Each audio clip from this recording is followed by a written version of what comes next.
Imimoya-ke ihlukene iy'gaba ey'ningi.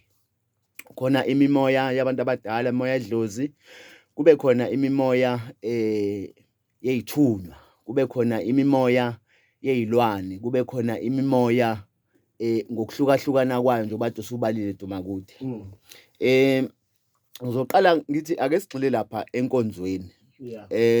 Kuyenzeka umuntu abe nemimoya kodwa angazi ukuthi imimoya ekuyena ingabe iwuhlobo luni futhi imhlupha kanjani. Yena uzobona izinto zakhe yingenzeki kanti kunemimoya ekhona kuyena. Kufanele siqapheleke Dumakude ukuthi uma sithi umuntu unemimoya kungenzeka ukuthi akuyona imimoya yabantu abadala, ngaba imimoya ekhandiwe yasetshenziswa kwavuswa abantu emathuneni, kuthiwa mhlawumbe kuthathwa inhlabathi yamathuna wavuselwa into eyisipoki ukuthi mayihlale phezu kwakhe ikuhluphe.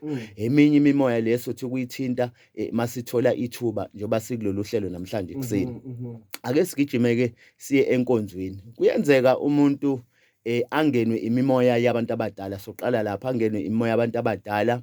Mhlawumbe le moya yabantu abadala isho ukuthi ngabe kukhona into efanele uyayilungisa phezu kwempilo yakhe, bese eyahamba umuntu eyongena enkonzweni, kanti lapha emuva emsamo akuhlelekile kahle ey'dalweni.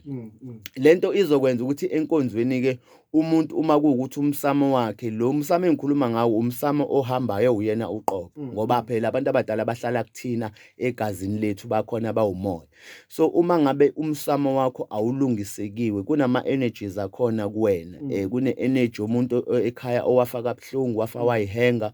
Kune-energy yomuntu mhlampe ongazange angcwatshwe nhlobo ekhaya. So lo moya-ke uzobe usufika kuwena, usufika ngesidlozane-ke usukuhlukumeza, usuphazamisa iy'nto zakho. Manje ngalesi khathi ukhonza wena, lo moya uyaphakama ngoba uthi wena ungajabula kanjani mina ngibe ngihlele endaweni emnyama noma mina ngihlukumezekile. Uzobeka umuntu-ke eseba umuntu engathi enkonzweni unesigcwagcwa, noma enkonzweni akasathandeki, noma enkonzweni avele avukwe umoya abe nesibibithwane, kanti akukhali yena ngoba ekhala, kodwa akukhala lo muntu okuyena. Yingakho sithi umuntu